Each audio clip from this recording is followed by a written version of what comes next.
A는 100원이 올랐어요. 네. B는 1억이 올랐어요. 100원이 오른 사람 올랐으니까 기분 좋다라고 해야 될까요? B가 있음으로 인해서 이 사람은 죽을 것 같은 거예요.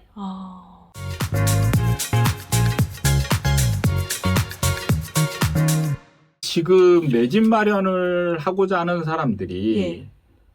좀 적극적으로 사려고 하는 분들이 있어요.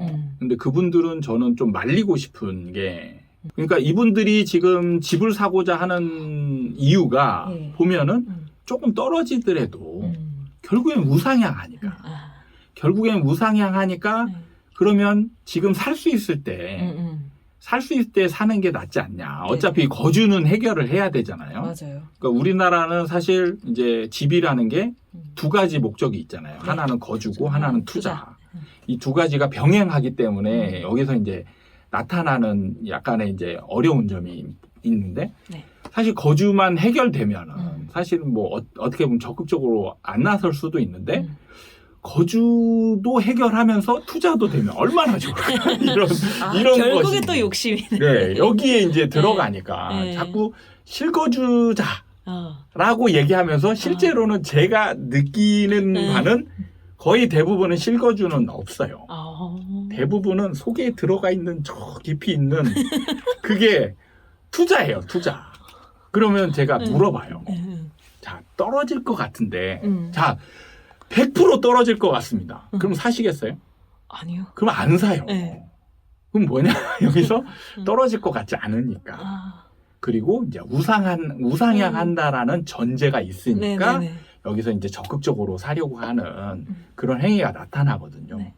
근데 여기서 통계의 함정이 바로 우상향이에요. 물론 길게 보면, 정말 길게 보면 우상향하는 게 맞아요. 맞기는 맞는데. 우리 한 1970년대 데이터부터 쫙 살펴봤는데. 근데 문제는 네. 그 과정에 있어요. 자, 여기서는 문제가 뭐냐면, 네. 제가 이제 여기서 가장 크게 나누는 거는 소형 대형이에요. 소형 대형. 자, 지금 이번 사이클에서도 우상향을 크게 했죠. 네. 우상향을 크게 했는데, 집을 가진 사람들은 모두 다 즐거웠냐? 그렇지 않았어요. 그게 왜 그러냐면, 소형 대형의 상승률의 차이가 굉장히 극명하게 나타났거든요. 그러니까 대형이 안 오른 건 아니에요. 네. 대형이 안 오른 건 아닌데, 소형보다 극명하게 덜 올랐어요. 그러면서 여기서 무슨 현상이 생기냐? 네. 상대적 박탈감이 굉장히 강해요. 그러니까 오르긴 올랐는데, 예를 들어서 네. 똑같이 1억을 가지고 두 사람이 A와 B가 있는데, 네. A와 B가 똑같이 1억을 가지고 투자를 했어요. 네. A는 100원이 올랐어요. 네. B는 1억이 올랐습니다. 아우. 그러면 여기서 네. 자, 100원이 오른 사람 올랐으니까 기분 좋다라고 해야 될까요? 근데 자, 여기서 상대적이지 않음, 이 사람 네. B가 없으면 네. 이 사람은 만족할 수도 있어요. 그렇죠. 만족할 수도 있습니다. 100원을 벌었으니까 네. 어쨌든 손해본 게 아니고 네. 그래도 나름대로의 효율적인 투자를 한 거죠. 아, 100원을 벌었으니까. 네. 네. 근데 B가 있음으로 인해서 이 사람은 죽을 것 같은 거예요. 이게 사람의 심리예요. 사실은 지금 무주택자가 네. 죽을 것 같은 이유가 네. 손해봐서 죽을 것 같은 게 아니에요. 무주택자는 지금 전세라는 거주를 해결을 하고 있잖아요. 예. 전세는 절대 손해보지 않는 상품. 그대로 네. 내 돈이 맞아요. 그대로 있는 거잖아요. 네. 손해보지 않고 있어요. 근데 왜 죽을 것 같냐? 바로 상대적이기 때문에. 나는 가만히 있는데 네. 이 옆 사람이 어마어마하게 벌었잖아요. 네. 그것 때문에 힘든 거예요. 그럼 이거를 동일하게 봐야 돼요. 지금 대형이 죽을 것 같은 이유는 네. 벌긴 벌었지만 네. 무주택자와 비슷한 상황이라. 벌어봤자. 네. 그나마 이제 무주택자보다는 좀 나은 포지션이긴 하지만 상대적으로 봤을 때 굉장히 낮은 거죠. 근데 자, 여기서 우상향을 했는데 왜 죽을 것 같냐? 여기에 평균치가 들어가는 거예요. 소형은 많이 올라갔는데 네. 대형은 안 올라가고 옆으로 기고 네, 있어요. 네, 네. 근데 둘을 통계치로 합쳐서 내면 네. 우상향이죠. 집값이 낮은, 올랐다. 소형보다는 낮은 우상향이 나오는 거예요. 계속 쭉 예. 꾸준히. 그러면 그냥 이 데이터만 가지고 얘기하는 사람은 자, 우상향 하니까 집을 무조건 사세요. 이렇게 얘기하죠. 근데 우리는 자, 당사자 입장에서는 어떤 거를 사느냐에 따라서 결과가 완전히 달라질 수 있잖아요. 네. 그게 문제죠. 근데 자, 여기에서 문제는 저를 제외한 사실 거의 저를 제외한입니다. 거의 모든 사람들은 네. 아직도 소형에 포커스가 맞춰져 있어요. 아무래도 막 요즘 예를 들어서 이제 1인 가구가 네네. 많다고 하고 그다음에 핵가족이가 그렇죠. 거의 뭐 대부분이고 네. 예, 장기적으로 봤을 땐 소형에서 더 오래 거주를 할 것이다. 그렇죠. 더 찾는 사람들이 네네. 많을 것이다라고 그러니까 여기에서 이제 모순이 생기는 게 분명히 투자로 샀는데 네. 자꾸 거주의 개념으로만 파악하는 거예요. 근데 제가 그냥 네. 직관적으로 드는 생각은 네. 아니, 투자를 하더라도 결국에 누군가가 들어와서 살 집인 네네. 거잖아요. 네. 근데 자, 예를 들어서 70평인데 70평인데 혼자 살면 안 돼요? 거기에서 약간의 모순이 생기죠. 안 되는 건 아닌데 너무 넓어. 그죠? 너무 넓어. 그것 때문에 이제 모순. 왜냐하면 너무 거주의 개념이 강한 거예요. 근데 예를 들어서 40평, 자, 20평은 떨어지고 있습니다. 네. 20평이 전제를 제가 해볼게요. 네. 20평이 떨어지고 그러니까 있고, 집값이 계속 떨어진다. 예, 계속 떨어지고 앞으로도 떨어질 거예요. 40평은 이제 올라가고 있습니다. 올라가고 있어요. 나 혼자야. 어떤 걸 살까? 20평. 20평을 사요? 계속 떨어지는데? 아니 근데 어차피 살 거면은 네, 계속 떨어질 건데 갑자기 고민되네. 계속 떨어진다라고. 아, 전제가 확실합니다. 계속 네. 떨어질 거예요. 자, 내가 3억이 있습니다. 네. 똑같이 지금 3억이에요. 네. 근데 20평을 사면은 무조건 떨어져요. 얘는 앞으로 1억이 될 거예요. 근데 얘는 앞으로 5억이 될 겁니다. 그럼 어떤 걸 사겠어요? 아까 순간 네, 당황스럽죠. 그냥 살 거라는 생각. 네네. 네. 아 내가 거주할 거고 내 집인데 뭐. 네. 근데 아 훗날에 재산 가치 순간 싹 생각해 보니까 갑자기. 그러니까 우리나라는요. 투자를 빼고 거주만 생각하면 절대 안 돼요. 근데 냉정하게 얘기하면 네. 거주보다 투자가 앞서 있어요. 냉정하게 보면. 오늘 제가 소장님께 이 직격탄을. 네. 대부분의 사람을 이거 잊지 좀 심도 말아야겠어. 있게 얘기하잖아요. 네. 이 정말 우선순위를 가지자면 투자가 앞에 있어요. 그러니까 예를 들면 이거예요. 자, 투자로 40평을 산 다음에 네. 거주를 그걸로 해결하면 되잖아요. 네, 그렇죠. 아. 네. 그래서 2007년 이전에 네. 대형 평형이 그렇게 난리 났던 게 네. 그거예요. 실제로 이때 50평, 70평 네. 두 사람만 사는 집이 수두룩해요, 여기에. 저는 그걸 직접 저는 의문을 가지고 네. 그거를 다 확인을 해봤어요. 의문을 가졌습니다. 제가 진짜 그때 네. 여러분과 똑같은 생각을 가지고 저도 네. 그때는 거주의 개념을 가지고 있어서 아니 왜 저 넓은 집에는 정말 많은 사람이 살까? 이런 의문을 가졌죠. 네. 그래서 확인을 해보면 실제로 정말 희한하게 2명인 집들이 정말 많았어요. 집만 크고 사는 사람은 혼자 살거나 네, 둘만 살거나. 그리고 책에서도 얘기를 네. 제가 했잖아요. 네. 그때 당시에 노인 부부가 동일하게 있는데 2007년 이전에 70평대 사는 노인이 왜 70평을 살았냐라고 물어보면 네. 분가한 자녀들이 있는데 얘네들이 가끔씩 놀러 오지 않냐. 그럼 자고 가야지. 그럼 빈 방이 있어야지. 그렇죠. 그게 나름 논리 있는 얘기였어요. 그래서 큰 집을 산다. 네. 그래. 근데 지금 노인들은 뭐라고 얘기하냐. 귀찮으니까 오지 말라고 그래. 네. 빈 방 있으면 놀러 와서 귀찮으니까 방이 없으면 놀러 오지도 않을 거 아니야. 잠깐 왔다. 그냥 바로 가라. 이미 뭐냐면 정해져 있는 거예요. 나는 어떤 집을 사야 되겠다. 그거는 뭐냐? 바로 올라가는 집이에요. 올라가는 재산 집입니다. 가치를 따져야 된다는 네. 말씀이시네요. 우선순위가 투자에 있어요. 재산 가치에 있습니다. 그래서 제가 전제를 여기에서 지금은 고민을 하는 게 이 전제 자체가 확실하지 않을 거다라는 의심이 있기 때문에 그런 말씀을 이제 안 하시는 거거든요. 왜냐하면 20평대가 계속 떨어져? 라는 거에 대한 예, 의문이 있는 거죠. 근데 전제를 진짜 전제대로만 한다면 절대 사지 않아요. 20평을. 40평을 사죠. 근데 그게 자동으로 이 상황이 만들어져요. 하락을 겪으면서 자동으로 만들어집니다. 자동이에요. 이게 절대 여러분이 개입하지 않아도 자동으로 만들어지기 때문에 제가 자신 있게 얘기하는 거예요. 변수가 없어요. 변수가 없습니다. 그래서 다음 사이클에는 반드시 대형이 올라가요. 대형이 올라가는데 지금 여러분들이 만약에 연끌을 해서 사야 된다면 지금 뭘 살까요? 소형을 사죠. 그러면 소형은 다음 사이클에 우상향하지 않아요. 그냥 이렇게 가는 거죠. 그리고 대형이 쫙 올라가요. 그럼 이분이 과연 만족하고 있을까? 후회하죠. 왜? 이때 집을 안 샀으면 전세로 살고 있었으면 훨씬 대가 돈이 덜 들어가잖아요. 그렇죠. 돈이 덜 들어가서 이때 돈을 돈을 벌지 않아도 나는 내 생활이 팍팍하지는 않잖아요. 여유가 있잖아요. 그런 생활을 즐기면서 이때 선택할 수 있는 게 생기잖아요.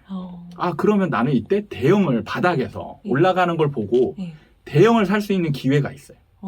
근데 문제는 소형을 갖고 있는 사람은 갈아타기를 할 수가 없어요. 왜? 내 집을 팔고 가야 되잖아요.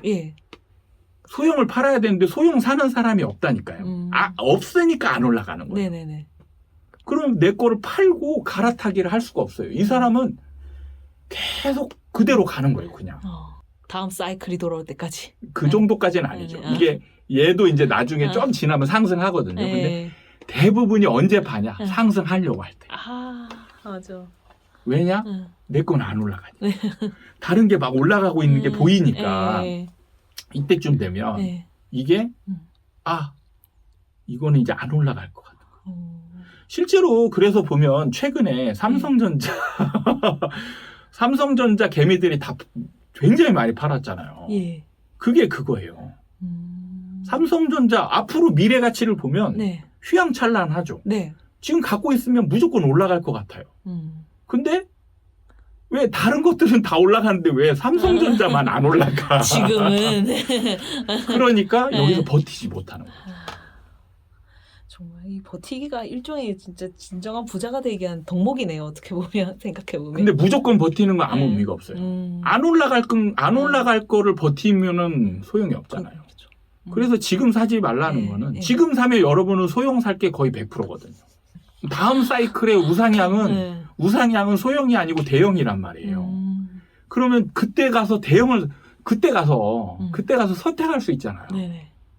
선택할 수 있는데 그 선택의 기회마저 뺏기는 기회 비용마저 없는 그런 상황이 돼요. 아까 전에 제가 그 소장님께서 말씀해주신 그 질문에 대한 어떤 생각이 저 혼자 이렇게 생각하는 건 아니겠죠? 아니 다 똑같아요. 똑같습니다. 되게 진짜 순간 뭐 내가 있는 어떤 그 상황 조건에서 집이니까 그럼 나한테 맞는 집을 산다고 하면 선뜻 아까 저는 너무 주저없이 적은 돈으로 살 수 있으니까 당연히 중소형이라고 생각을 했었거든요. 그러니까 이게 싼 집이 여기서 멈추면은 그게 싼 게 되죠. 그리고 올라가면 그렇게 되는데 더 떨어질 것 같아요. 더 떨어질 것 같아요. 그게 이제 문제죠. 근데 진짜 더 떨어질 것 같아요. 왜 그러냐면 시장 상황이 그걸 뒷받침을 해줘요. 자, 여기서 미분양이 이제 좀 있으면 생길 거 아니에요. 미분양이 어떤 게 생길까요? 소형하고 대형하고. 그냥 생각하면 대형이 생길 것 같죠? 왜냐면 지금 현재 시점에서는 소형이 어떻게 수요가 더 많다고. 그러니까 여러분이 가장 실수하는 부분은 뭐냐면 전제가 잘못됐어요. 자, 여기서 만약에 분양을 1000세대가 있어요. 1000세대가 있으면 여기서 동일한 수로 분양을 하게 되면 500세대 500세대는 소형, 500세대는 대형. 그러면 말씀하신 전제가 맞아요. 맞는데 지금 분양을 그렇게 하는 데는 한 군데도 없어요. 전제가 뭐냐? 소형 위주로 분양을 해줘. 대형이 없어요. 대형이 없습니다. 대형이 있어봤자 5% 미만. 이게 10년 동안 누적되어 있어요. 그러니까 전제가 잘못된 게 너무 많아요. 아무리 인기가 좋아도 지금 근 10년 동안 소형 위주로만 분양을 해왔어요. 네네. 그렇죠. 대형은 근 10년 동안 거의 분양을 안 했어요. 신규 아파트가 없단 얘기예요. 그러면서 지금 나타나는 현상이 뭐냐면 네. 지금 요즘 이제 청약하는 데를 한번 가보시면 이제 여러분들이 그럴 거예요. 왜? 경쟁률이 이제 달라요. 대형 경쟁률과 소형 경쟁률이요? 네. 경쟁률이 사실은 인기를 반영하는 거잖아요. 네네. 지금은 대형이 월등하게 높아요. 네. 지금 여러분들이 겪는 오류를 오류가 왜 나타난지를 이해를 해야 돼요. 그 오류가 뭐냐면 가장 여러분들이 심하게 겪는 오류는 그 상품에 대한 그리고 그 상품이 속해 있는 시장에 대한 특성을 제대로 파악하는 게 가장 기본적인 공부예요. 그러니까 부동산 이제 공인중개사 공부를 하면 부동산 학개론이 있거든요. 네네. 학개론의 제일 첫 장에 나오는 게 뭐냐면 부동산의 특성이에요. 네. 그게 뭐냐면 그게 가장 중요하다 이거죠. 전제잖아요. 전제예요. 부동산의 특성이 그 부증성이 있어요. 부증성이요? 네, 부증성. 증가가 안 된다. 네. 그러니까 여기서 말하는 건 이제 사실 땅이에요. 땅. 지구가 있습니다. 지구에 지금 땅은 딱 고정되어 있습니다. 그쵸, 여기서 그쵸. 땅을 늘릴 수 있는 방법이 없어요. 고정되어 있어요. 부증성.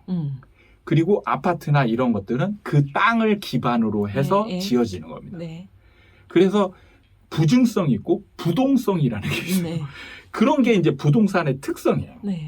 이 특성에 따라서 다른 상품하고 달라지는 거죠. 시장이 달라지는 거예요.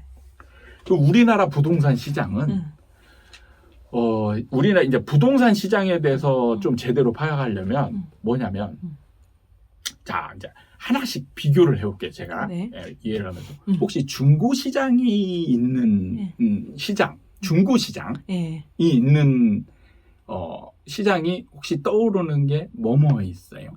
자동차. 그렇죠, 자동차. 그다음에 뭐 일반 뭐 이제 물건들은 다 이제 어느 정도 다 중고. 그러니까 대부분은 보면은 이제 중고 시장이 그냥 활성화되어 있느냐, 아니면 그냥 뭐 띄엄띄엄 있느냐. 여기서 말하는 건 어느 정도 활성화되어 있는 걸 말하는 거예요. 거의 시장으로 이제 되어 있는.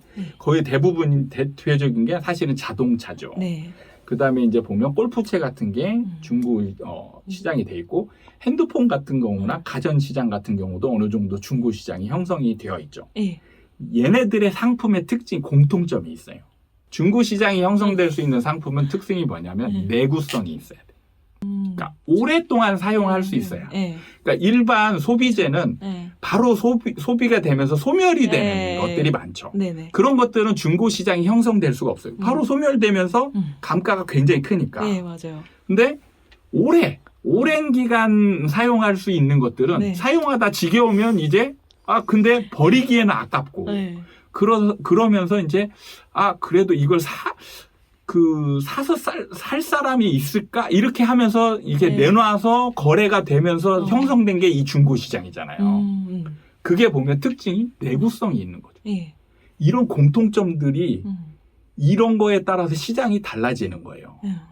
근데 자 중고 시장 중에 특징이 뭐냐면 중고 시장의 특징은 신품의 가격을 절대 넘을 수 없어요. 그렇죠. 그죠? 감가가 있으니까. 근데 신기하게 신품의 가격을 넘는 중고 시장이 형성되는 게 있습니다. 부동산. 네, 대표적인 게 부동산이죠. 또 있어요. 요즘 잘 모르실 수 있겠는데 요즘 좀 난리가 좀씩 나고 있는 게 있어요. 나이키 한정판 들어보셨나요? 네네네네. 그런 한정판 운동화 시장이 있죠. 한정판 운동화 시장. 그 다음에 또 한참 전에 이제 그 난리가 났던 게 레고가 있었어요. 레고는 그냥 일반적으로 그런 중고 시장은 좀 있을 수 있는데 신품 가격을 넘어선 수는 없죠. 근데 넘어선 적이 있어요. 뭐 혹시 뭐 유명인이 만들어 어떤 모형, 완성된 모형을 팔아서 그런 일종 정도 이제 그런 비슷한 네. 한정판이 네. 이제 저기 출시가 됐어요. 그게 이제 인기를 끌다 보니까 네. 나중에 신품 가격을 넘어서서 어마어마하게 가격 상승이 이루어집니다. 그러면 그냥 일반 중고 시장에서의 특징은 원래 신품 가격을 넘어설 수 없어요. 그런데 신품 가격을 넘어서는 중고 시장이 형성되는 시장이 있어요. 그 특징이 또 공통점이 있어요. 네. 그건 뭐냐? 바로 한정판이에요. 신품으로 가는 게 예. 자동차 한정판이 아니죠. 예. 무한 공급이죠. 예. 레고도 무한 공급이에요. 그 다음에 운동화도 무한 공급입니다. 근데 항상 딱 붙는 게 보면 한정판. 네, 특별한 거. 네. 네, 이런 게 그 신품 가격을 넘어설 수 있는 시장의 특성을 가지고 있어요. 와. 그러니까 상품에 따라서 지금 시장이 막 달라지고 있잖아요. 예. 그죠? 달라지고 있습니다. 그러니까 부동산 시장이 여기에 속하는 게 바로 부동산이 한정판이기 때문에 그래요. 한정판. 네. 자, 그런데 이게 신품 가격을 넘어서면 어떤 상황이 되냐면 바로 안정시장이 일반 중고 시장에 형성되어 있는 신품 시장 아래에 있을 때의 안정시장이에요. 근데 신품 가격을 넘어서게 되면 이때부터 투기화가 진행이 돼요. 네, 이때부터. 그래서 지금 나이키 한정판이나 이런 운동화가 지금 일종의 투기 시장화 되고 있어요. 그걸 제가 한 2년, 3년 전부터 앞으로 이런 시장이 분명히 투기 시장화 될 거다. 예측을 했어요.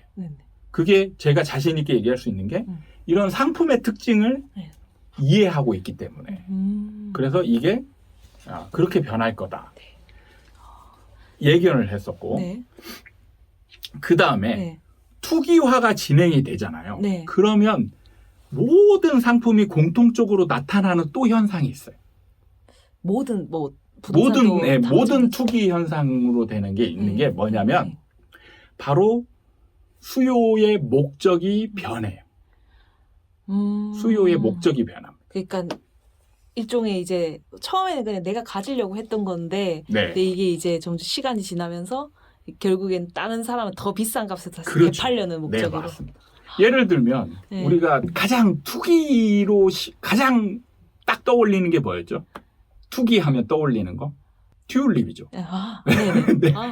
튤립이 뭐예요? 튤립은 그때 투기화됐던 게 튤립 뿌리거든요. 네, 뿌리. 맞아요. 알뿌리. 네. 사실은 뿌리를 키워가지고 튤립을 만들어서 꽃을 팔기 위해서 뿌리가 필요한 거죠. 수요의 목적은 꽃을 피우기 위한, 이걸 키우기 위한 거예요. 근데 변했죠. 다시 시세 차익용으로 변했습니다. 자, 지금 나타나는 대표적인 상품이 바로 비트코인이죠. 비트코인은 뭐예요? 수요의 목적. 원래. 말 그대로 이제 가상화폐. 그렇죠. 화폐 기능. 근데 지금 화폐 기능으로 사는 사람이 있을까요? 아니요. 아무도 없단 말이에요. 이게 시세 차익을 목적으로 한. 그러면 집도 마찬가지라는 거죠. 그래서 제가 자신 있게 얘기하는 게 뭐냐면 집도 거주의 목적이 있고 시세 차익의 목적이 있는데 우리나라 시장은 안정권에서 벗어난 시장이죠. 투기 시장이에요. 그러면 모든 사람들이 이제 수요의 목적이 시세 차익으로 되어 있는 거예요. 사실은 가장 가장 안타까운 부분이 우리나라 교육이죠. 교육에서 이런 교육이 전무하잖아요. 우리나라 교육이. 근데 이 교육의 특징이 뭐냐면 후진국형 교육인 거죠. 그러니까 사실은 지금 우리나라 교육 시스템이 옛날에 자리 잡힌 방식에서 거의 변하지 않고 지금 그대로 이어오고 있잖아요. 그게 뭐냐면 사실은 후진국에서 이제 나라가 발전할 때는 일자리가 부족하고 거의 대부분이 일을 해야 되고 그리고 사실은 그로 인해서 부를 창출할 수 있는 기회가 충분히 있어요. 그래서 이것만 하면 사실은 명예도 얻고 돈도 회복하고 이걸로 이제 일을 함으로 인해서 해결이 됐어요. 근데 문제는 이제 선진국형 우리나라는 이제 거의 선진국 경제 선진국으로 이제 진입을 했죠. 네. 그러면 선진국형 사실은 교육이 이루어져야 되는데 그게 없는 거죠. 후진국형 교육인 거죠. 사실은 이제 이때부터 선진국이 되면 이때부터는 금융, 네. 뭐 일종의 재테크나 네. 아니면 뭐 일자리나 다양한 분야에 있어서 정말 다양하잖아요. 네.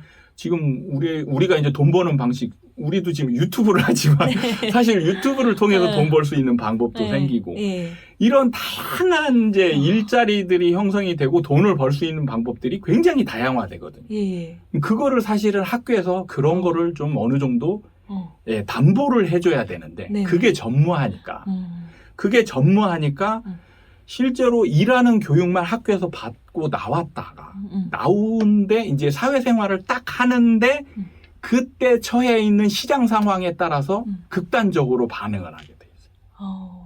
그래서 실제로는 지금 시장이 과열되어 있으니까 네네. 시장이 다 과열되어 있잖아요. 그쵸. 뭐 부동산, 네. 주식, 비트코인 뭐 할 거 없이 다 네. 과열되어 있으니까 네. 바로 그쪽에 진입해서 막 연끌을 하든 뭘 하든 막 해야 되는 거고. 근데 반대로 또 네. 10년 전으로 돌아가면 네. 완전 침체 상황이었죠. 그쵸. 2011년, 12년. 네. 예. 완전 침체 상황이었으니까 네. 그때의 20, 30대 친구들은 뭘 했냐? 아무것도 안 샀어요. 맞아요. 그때의 대부분들이 네. 예, 아무것도 안 산다. 네. 그래서 사실 더 부정적인 부동산에 더 부정적인 견해가 많았던 게 앞으로 미래 우리 사회의 주역이 될 20대, 30대가 네. 지금 집을 안 산다. 이 사람들이 집을 안 사는데 그럼 매수 주요 주체가 집을 안 사니까 네. 앞으로 집값은 무조건 떨어진다. 이런 전망이 주를 이뤘죠. 그러니까 더 집을 안 샀어요. 그 이분들은 그때 부동산 교육을 공부할 필요가 없었죠. 그쵸. 살 필요가 없었어요. 네. 주식도 필요가 없었고. 그러면서 오로지 소비, 네. 좋은 소비. 네. 이런 식으로. 네. 제가 딱 그 세대니까 너무 맞는 말, 너무 공감이 되는데요. 그러니까 네. 이게 교육을 받았던 방식과 다른 시장 상황이 네. 벌어졌을 때 네. 사람들이 대처가 현명하게 되는 게 아니고 네. 분위기에 그냥 바로 네. 휩쓸려 버리는 그런 상황이 벌어지기 때문에 네. 이제 나타나는 이제 교육법이라는 네. 거죠. 그래서 사실은 학교에서 이런 거를 담보해 주면 좋은데 안 되거든요. 네. 안 되면은 일단은 우리 이제 좀 이제 먼저 자각한 사람들은 네. 가정에서 할 수밖에 없어요. 그래서 이제 애들 교육을 자녀 교육이나 이런 거를 금융 교육이나 이런 투자 교육을 조금씩 이제 어렸을 때부터 시켜주는 게 좋지 않나 이런 생각을 가지고요. 여기서 또 겪는 오류가 한 번 있습니다. 여기서 겪는 오류는 대부분이 교육을 해야 되겠다 그러면 네. 혹시 어떤 교육을 할까요? 보통 이제 뭐 저축이나 어떤 이런 뭐랄까 뭐 요즘에야 이제 네네. 제가 알고 이제 뭐 아이들을 위한 주식 계좌도 만들어주고 네네. 한다고 이렇게 계좌부터 이렇게 만들어주고 네. 이제 시작을 하는 거죠. 근데 그것도 네. 좋은 방법이 될 수도 있는데 네. 문제점이 뭐냐면 주체가 애가 아니죠. 주체가 얘가 아니잖아요. 네네. 사실 저축하고 네. 저는 지금 우리나라에서 가장 잘못된 애들 교육 방법 중에 하나가 바로 예. 저축이라고 생각해요. 뭐냐면 그러니까 뭐 아이들을 위한 계좌를 만들어주는 그렇죠. 뭐 주식이든 저는 아무 소용이 없다고 예적금이든 전부 다. 그거는 그냥 돈만 불려줄 뿐이지 예. 사실은 스스로 돈의 가치나 돈을 어떻게 써야 되는지 어떻게 해야 되는지 주체가 돼야 되거든요. 근데 수동적인 거죠. 그쵸. 엄마가 다 알아서 해줘요. 예. 그럼 얘는 커서 돈만 생겼을 뿐이지. 그러면 사실은 애 계좌를 만들어줄 필요가 아니고 그냥 불려줬다가 증여해버리거나 큰 차이가 없는 거예요. 스스로 애가 돈의 가치를 알고 투자 방법도 알고 이렇게 하는 게 가장 좋은 방법. 혹시 소장님 혹시 자제분들 혹시 그렇게 교육을 하고 계신지? 저는 나름대로 지금 진행을 하고 있습니다. 그런데 여기서 또 겪는 오류는 뭐냐면 네. 기술적인 거죠. 뭐냐면 이제 조금 더 이제 생각한 분들이 여기서 하는 행동이 바로 주식을 직접 투자를 해보게 하고 하는 거죠. 네네. 그래서 이제 주식 기술을 익히는 거예요. 근데 저는 이게 저는 좀 위험한 방법이라고 생각을 해요.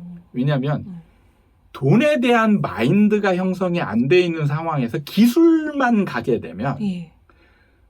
예를 들면 이런 경우가 있어요. 옛날에 한참 주식 막 붐이 막 일어났을 때 예. 애널리스트들이 이제 독립하죠. 예. 독립해서 자기 스스로 이제 투자자들 모집해서 이게 투자를 하다가 나중에 결과가 어떻게 됐냐면 대부분 망해요. 근데 저는 이때 고민을 굉장히 많이 했습니다. 왜 애널리스트들이 망할까?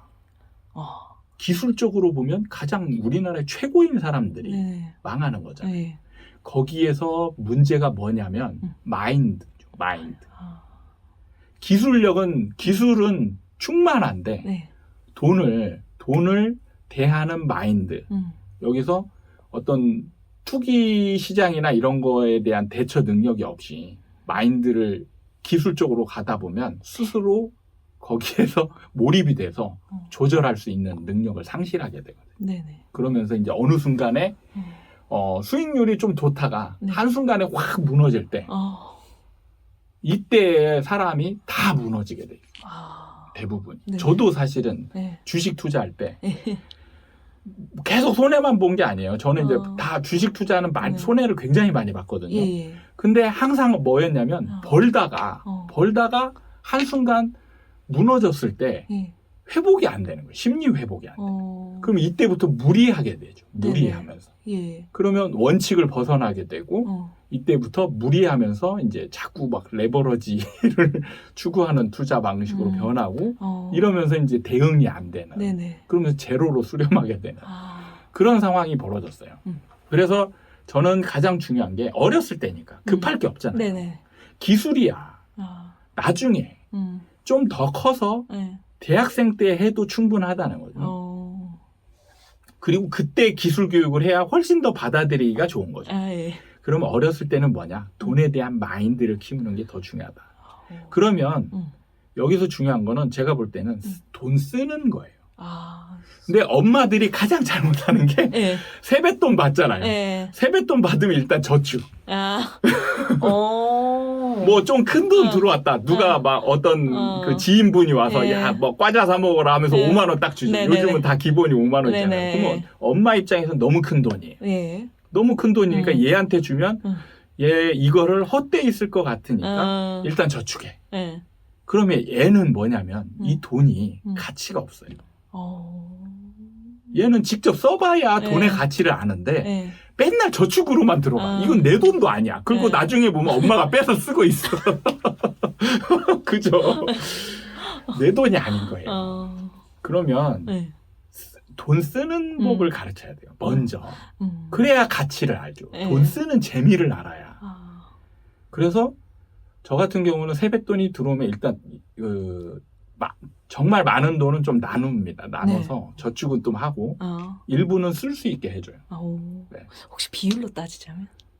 좀 작지는 않습니다. 네. 뭐 몇십만 원 단위까지 줘요. 우리 네. 애가 지금 초등 3학년, 이제 초3이거든요. 그럼 사실은 지금 돈의 가치를 아직 완전하게 네. 익히지 못하는 상황인데 네. 돈을 좀 쓸 수 있게 해줍니다. 대신 완전히 자기 마음대로 쓰지는 못하죠. 근데 쓸 수 있게 허락만 맡으면 어느 정도 쓸 수 있습니다.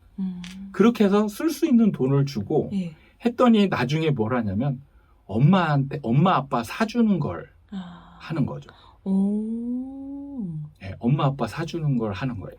자기가? 네. 그래서 옷도 사주고 네. 그러면서 굉장히 즐거워해요. 그러니까 저는 이 부분은 제가 굉장히 좀 잘했다라고 생각이 드는 게 돈 쓰는 법을 가르치고 처음엔 과자도 조금씩 스스로 사서 먹게 하고 그 다음에 어떨 때는 너무 과하다 싶을 때는 이런 건 너무 자주 되면 안 되니까 절제할 줄도 알고 그렇게 해서 돈 쓰는 법을 아니까 돈이 벌고 싶은 거예요. 그래서 돈을 버는 방법을 또 가르쳐 주죠. 네네. 어떻게 벌면 네가 효율적으로 벌 수 있을까? 그래서 집에서 엄마 아빠 커피 타주게 하고 집에 정리하고 숙제도 잘하면 또 뭐 인센티브 주고. 네네. 그러니까 벌고 싶은 욕심이 그러니까 돈을 쓰는 재미를 아니까 벌고 싶은 게 됩니다. 근데 저축만 하면 이런 게 없잖아요. 네. 네. 애가 그러니까 돈을 이렇게 돈에 대한 가치를 좀 아는 게 가장 중요한 교육이 아닌가 이런 생각이 네. 들어서 이런 부분 돈 쓰는 법부터 어느 정도 그 가르치고 그 다음에 돈 버는 법, 네. 그 다음에 이제 돈을 나중에는 네. 일해서 버는 방법과 아니면 이제 주식 투자를 해서 버는 법, 어떤 게 효율적인지를 네. 또 이제 비교해서 가르쳐 주는 거죠. 그러면 이런 거 이제 주식도 주식이라든지 재테크라는 게 있다라는 걸 또 이제 그렇게 해서 간접적으로 또 배우고 그러면 어떤 게 효율적인지 이런 것들을 이제 배워서 또 그런 거에 대한 가치를 배우는 거죠. 먼저 이제 돈 쓰는 것부터 이제 그렇죠. 애가 주체가 되려면 가장 먼저 즐거움을 돈에 대한 즐거움을 가져야 되잖아요. 그러면 돈은 사실은 얘는 어떻게 보면 이제 꽁으로 생기는 기회가 많잖아요. 세뱃돈이라든지 지인들이 주는 돈. 그럼 그거를 좀 처음에는 꽁으로 얻었지만 이제 쓰는 재미를 느끼는 게 가장 즐거움을 얻을 수 있는 가장 첫 번째라는 거죠. 너무 좋은 교육 철학이신 것 같아요. 또 이제 저희 또 채널에 워낙 또 교육이나 어떤 관심을 갖는 구독자층들이 많아서 소장님 말씀이 큰 어떤 인사이트를 줄 것 같습니다. 그 다음에 이제 사기. 제가 볼 때 의외로 생각보다 사기 당하는 분이 너무 많아요. 주변에. 근데 문제는 사기 당하는지를 이제 모르는 경우도 있는데 대충 느낌은 있는데 스스로 들어가는 경우도 많아요. 내가 당할 줄 알면서도 그냥 욕심 때문에. 그게 대표적인 게 사실은 폰지 사기거든요. 사실 요즘 벌어지는 사기의 대부분은 폰지 사기거든요. 폰지 사기의 특징은 뭐냐면 고수익, 생각보다 고수익을 굉장히 오랜 기간 줘요. 그럼 여기에 이제 사람 심리가 그 본성이 제가 이제 들어간다라고 얘기했던 게 여기에 보면 두 가지가 들어가요. 본성이 가장 기본적인 거. 첫 번째는 욕심이고 두 번째는 현재 기준으로 판단한다. 현재 기준으로 판단하면 뭐냐면 돈이 계속 들어오고 있잖아. 처음에는 의심스러워. 아니 왜 나한테 이런 고수익을 줘? 대부분이 다 그렇게 생각해요. 처음부터 막 오유 막 이렇게 하면서 빠져들어가는 사람은 아무도 없어요. 처음에는 다 의심을 합니다. 근데 이 의심을 하면 이제 벽이 생기거든요. 사람이 대화를 하거나 이럴 때 벽이 생기면 대화가 진전이 안 되거든요. 벽을 딱 세워놓습니다. 그래서 네가 해봐. 그럼 나는 여기까지만 들을 거야. 이런 이제 심리 상태가 되죠. 근데 이걸 무너뜨리는 게 있어요. 그게 뭐냐? 바로 지인. 대부분 이런 영업은요. 지인을 통해서 이루어져요. 그렇죠. 그래서 지인이 이런 정말 좋은 이런 상품이 있어. 너도 한번 가입해봐. 그러면서 뭘 해주냐? 본인 걸 꺼내주죠. 본인 통장을 꺼내주죠. 봐봐. 그러면 처음에는 이러죠. 그거 얼마 동안 하다가 멈출 거야. 너 조심해. 니나 조심해. 이런 얘기를 많이 할 거예요. 근데 이게 여기서 무너지는 건 뭐냐면 이분이 생각했던 그 기간을 뛰어넘는데도 이 통장에 수익이 딱 찍히면 그렇죠. 그때는 그러면 이때 무너집니다. 사람이. 무너지면서 그러면 이렇게 조심스럽게 들어갔다 나오면 되잖아. 라고 생각이 바뀌는 거죠. 들어갔다 나오면 되겠네. 왜냐하면 계속 주고 있으니까 그럼 난 적당한 시점에 빠져야지. 그러면 안 하고 있는 것보다는 돈을 벌게 되잖아. 가만히 있으면 손해본다는 느낌이 생겨요. 이때부터. 그래서 조심스럽게 들어가죠. 들어가서 나오는 사람도 있어요. 몇 개월 있다가 진짜 나왔어. 나온 뒤가 문제죠. 나온 뒤에도 계속 쌓이잖아요. 그럼 이게 여기서 이제 무너집니다. 나온 뒤에 무너지는 게 나는 위험해서 나왔는데 계속 쌓이네. 그럼 내가 이건 사기가 아닌 게 아니고 진짜 아니야? 이렇게 되는 거죠. 그러면 이때 다시 들어갈 때는 어떻게 될까요? 이제 내려가게 본인이 원하는 수익이 나오지 않거나 아니면 진짜 이게 사기라는 것이 아니에요. 그게 아니고 자 처음 들어갈 때는 돈을 적게 들어가요. 불안하니까. 두 번째 들어가면 정말 많이 들어갑니다. 정말 많이 들어갑니다. 이게 함정이에요. 그러니까 이걸 노리는 거죠. 폰지 사기는 항상 이걸 노리는 겁니다. 사람을 계속 수익을 얻게 해서 벽을 하나 둘씩 무너뜨리게 되면 사람의 욕심이 본인을 잡아먹어요. 그럼 여기서 합리적인 행위는 뭐예요? 자, 여기서 내가 1,000만 원을 들어갔는데 다달이 30만 원을 주네. 처음엔 기분 좋죠. 근데 여기서 드는 생각이 여기서 1억이 들어갔어. 그럼 더 많이 돌아오겠지. 1억이 들어갔으면 300을 버는 거 아니야. 본인 스스로 지금 자꾸 이걸 막 되새기면서 합리화하는 거죠. 근데 이게 문제는 내가 위험하다고 생각했는데 계속 나오네. 그러면서 거의 전 재산이 들어가. 그리고 이제 이때 되면 좀 이제 얼마 지나지 않으면 이 사람은 이제 여기서 빠져나오지 못해요. 계속 수익이 나오니까. 그러다가 일정 정도 기간이 지나면 빵 터지죠. 그게 이제 이 폰지 사기의 결말인데 문제는 제가 이런 상황을 주변 지인들을 많이 봤는데 말릴 수가 없습니다. 왜 말릴 수가 없냐면 이걸 사기라는 걸 증명할 방법이 없어요. 증명할 방법이 없습니다. 이건 터져야 사기지 터지지 않는 순간은 계속 고수익을 주는 굉장한 투자 재테크인 거죠. 그럼 이거를 내가 아무리 터질 거야 라고 얘기했지만 현재 상황으로 과거에서 현재까지 터지지 않고 계속 이어져 왔잖아요. 이걸 증명해봐. 뭔 방법으로 증명을 합니까 이거를. 되게 어려운 거네요. 그렇죠. 이게 폰지 사기의 이 함정은 증명할 수 없다라는 거예요. 그래서 오히려 말리던 사람까지 들어가요 나중에. 왜 계속 되니까.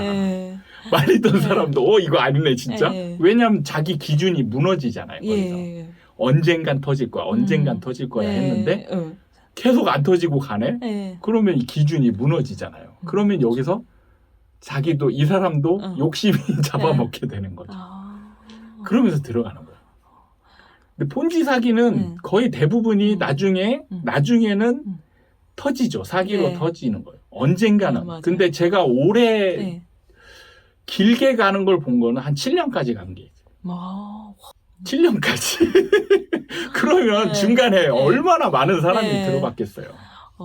그래도 그 와중에서도 소장님 흔들리지 않으시고. 저는 철칙을 세워놓은 게 있죠.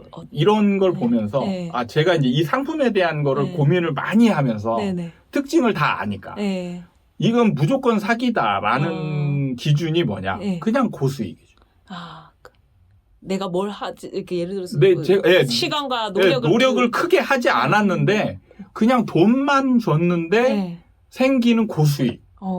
이거는 그냥 저는 무조건 사기다라고 규정해버리는 거죠. 사실 여기에서 내가 안 함으로 인해서 놓치는 기회도 있을 수 있는 거죠. 그건 이제 그냥 그냥 뭐라고 해야 되나? 그냥 넘어가는 거죠. 인정하는 거죠. 갑자기 그 소장님 그 책 머리말에 하셨던 그 명언이 갑자기 기억이 안 나는데 명언이 생각나면 적당히 버시라는 그 말씀. 사실은 이제 대부분의 사람들이 그걸로 빠지는 게 뭐냐면 자기 스스로 노력해서 돈을 벌 수 있는 방법을 못 찾은 사람들이 그런 걸 기대해서 가는 거죠. 근데 저는 이제 거기에 빠지지 않을 자신이 있는 거는 제가 스스로 노력해서 투자해서 벌 수 있는 그만큼보다 더 벌 수 있는 자신이 있으니까. 알겠습니다. 그게 이제 투자에 공부하고 연결이 되는 거예요, 사실은. 그래서 내가 스스로 많이 벌 수 있는 사람은 잘 안 들어가요. 저도 옛날에 겪었던 건데 주식 투자를 하면서 확신을 좀 미리 가져서 좀 확신에 찬 투자를 하다가 실패를 한 케이스가 많죠.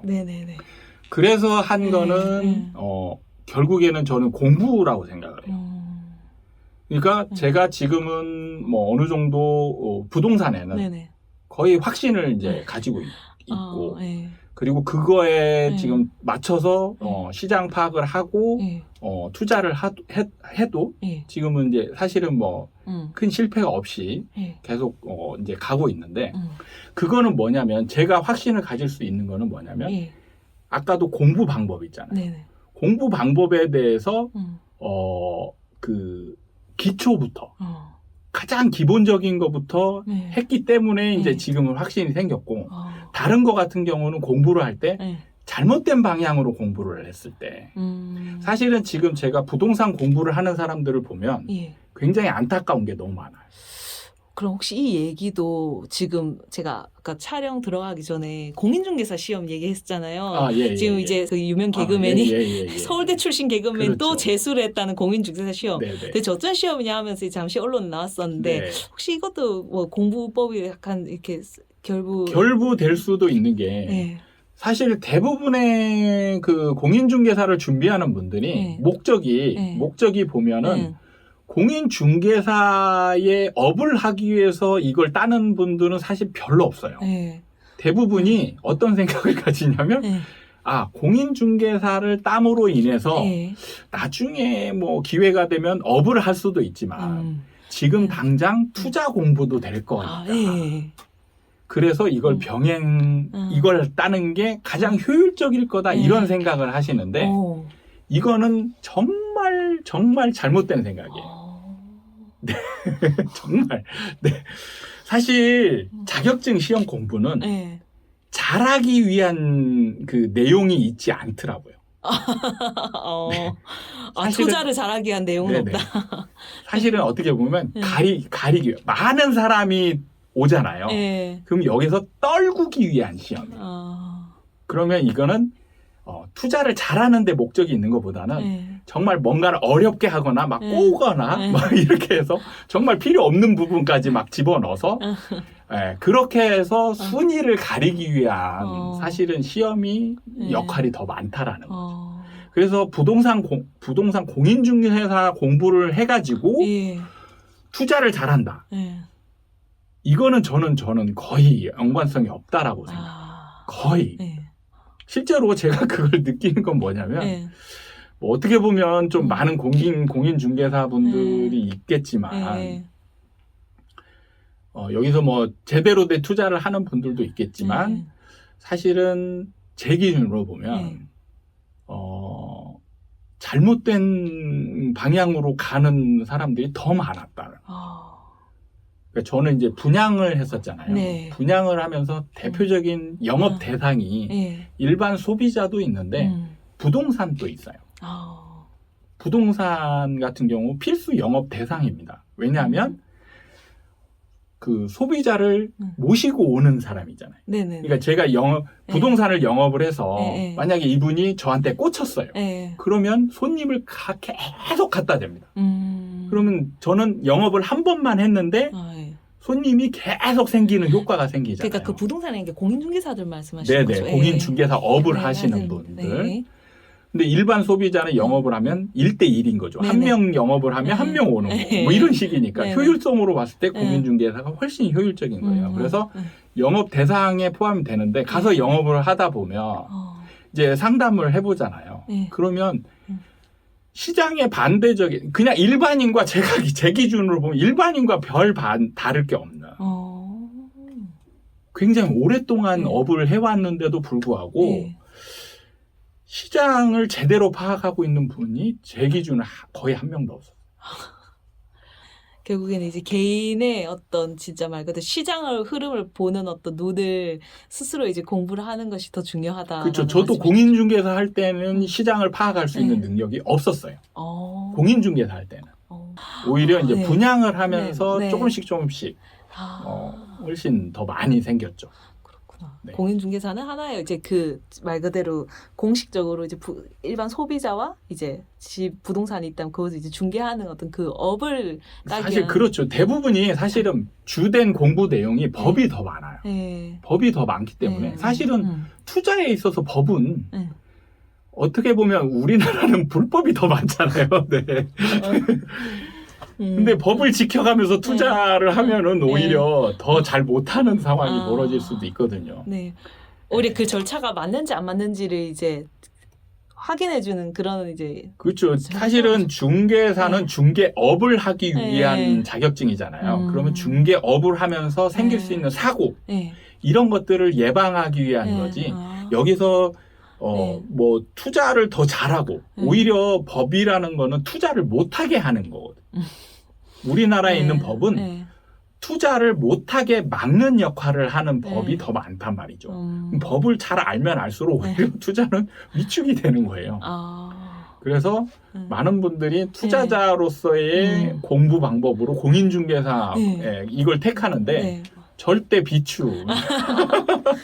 차라리 그냥 업을 하기 위해서 한다 하면 저는 뭐 나쁘지 않다라고 생각하지만 대부분이 하나를 함으로 인해서 이것도 하고 저것도 하고 이런 걸 택하는 거죠. 그럼으로 인해서 근데 사실은 여기에서는 업보다는 사실 투자 목적이 더 강한데 그러면은 중개사 공부 안 하는 게 낫죠. 실제 중개사는 이제 제가 딸 때와 지금은 수준이 이제 달라요. 더 상향. 그렇죠. 떨어뜨리기 위한 상황이기 때문에 이게 이제 이제 그 기출 문제들이 많잖아요. 그러다 보니까 이제 많은 사람들이 이미 성적이 상승되어 있죠. 그 학원에서도 더 잘 가르치고. 그러다 보니까 이걸 수준을 높이지 않으면 합격자 수가 어마어마하게 증가하잖아요. 그래서 합격자 수를 줄이려면 어렵게 해야 되죠. 네.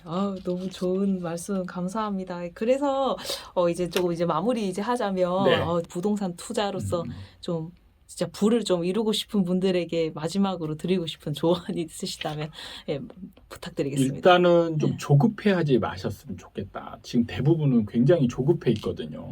그러니까 사실은 시장이 변할 게 사실은 보이는데 당사자들은 안 보이거든요. 안 보이니까 굉장히 조급해 있어서 사실은 지금 공부를 해도 늦지 않은데 지금 이제 시작해도 늦지 않거든요. 충분하거든요. 근데 조급한 마음을 먹잖아요. 그럼 공부에 투자하는 시간이 아깝죠. 그러다 보면은 직접 공부가 안 된 상태에서 바로 실전에 들어갈 가능성이 많은 거예요. 투자든 내 집 마련이든. 그러면 이제 여기서 한번 이 반대 방향, 엉키게 되면 풀 수가 없어요. 사실 투자라는 게 한번 방향이 잘못되면 거기서 손실이 나면 사실 돌이키기가 어렵잖아요. 그리고 이 오는 타격이 어마어마하단 말이죠. 그러니까 우리가 그냥 일상생활을 하다가 실수하는 거랑 투자를 하다 실수하는 거는 천지 차이인 거예요. 그러니까 이 실수가 사실 우리가 보면은 실패는 성공의 어머니다. 이런 얘기를 하는 거는 저는 좀 잘못된 격언이라고 생각을 해요. 그건 뭐냐면 전제가 있어요. 항상 전제가 중요한 거예요. 여기서 전제는 돌이킬 수 있는 거예요. 돌이킬 수 있는 거는 실패를 했을 때 돌이킬 수 있거나 아니면 내가 타격이 적거나 이러면 다시 일어설 수 있죠. 그래서 이게 경험이 돼서 성공을 할 수 있는 기회가 되지만 돌이킬 수 없는 것들은 실패하면 안 되죠. 실패하면 안 되죠.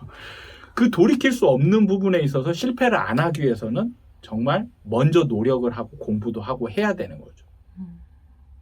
그래서 투자 같은 경우는 저는 실패하면 안 된다. 실패하게 되면 정말 극단적인 선택을 하는 사람들도 많죠. 여기서 타격이 클 경우에. 그러면은 진짜 나는 이제 돌이키지 못할 거야 라고 마음이 드는 순간 극단적인 선택을 하는 사람들도 많단 말이에요. 그런 결과를 가져오면 절대 안 되죠. 그러기 위해서는 실패 그냥 쉽게 생각해서 뭐 경험을 쌓는 걸로 생각하지 라고 생각하고 접근을 하면 안 된다는 거죠.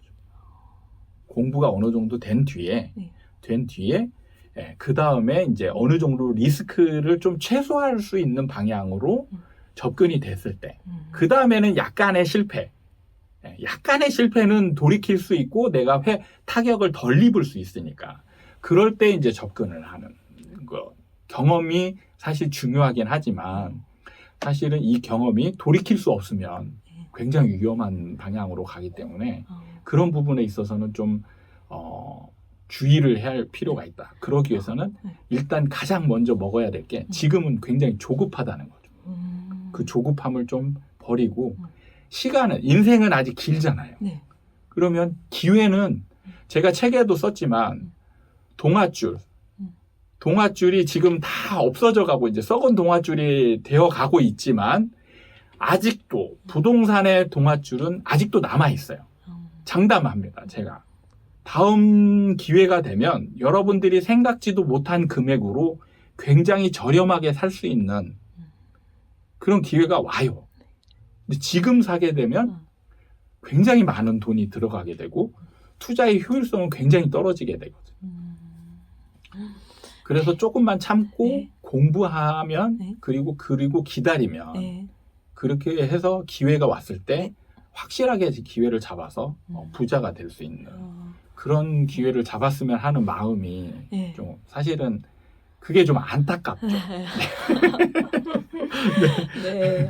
소장님 오늘 진짜 장시간 귀하고 좋은 말씀 너무 감사드리고요. 진짜 저도 막 정말 이제 투자 공부 그리고 진짜 내 재산 가치를 늘리기 위한 어떤 이제 경제 공부, 돈 공부로 이렇게 접근을 해야 되겠다는 마음이 확 들었습니다. 아무튼 오늘 장시간 말씀 너무너무 감사드립니다. 감사합니다. 네.